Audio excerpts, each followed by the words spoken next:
నేను చిప్స్ లో, వడపావులో, సమోసాలో super popular. నేను స్టార్ ఇంగ్రీడియంట్ ని. అది సరే కాని గుత్తి వంకాయ కర్రీ టేస్ట్ ముందు అవి అంత పెద్ద లెక్క కాదు. బంగాళాదుంప ఇలా అనుకుంది మనసులో. కేవలం రుచి మాత్రమే కాదు, నాలో శక్తి కూడా ఎక్కువే. 100 గ్రాముల నన్ను తింటే దాదాపు 77 క్యాలరీల శక్తి వస్తుంది. నేను కార్బోహైడ్రేట్ల గనిని, అందుకే నన్ను తింటే వెంటనే హుషారు వస్తుంది.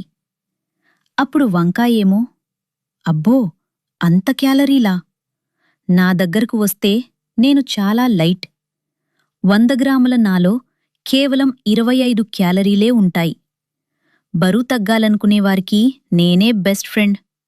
అంతేకాదు, నాలో ఫైబర్ మరియు యాంటీ ఆక్సిడెంట్స్ పుష్కలంగా ఉంటాయి. అది విన్న బంగాళాదుంప అంటే, నువ్వు తక్కువ కాదు, నేను ఎక్కువ కాదు, ఎవరి ప్రత్యేకత వారిదే అన్నమాట. మరి మనం బెస్ట్ ఫ్రెండ్స్లా ఉందామా అని వారిలో వారే మాట్లాడుకుంటున్నారు. మరి మనమేమందాం? లైక్ చేసి షేర్ చేద్దామా? వాళ్ళు హ్యాపీగా ఉంటారు, సరేనా?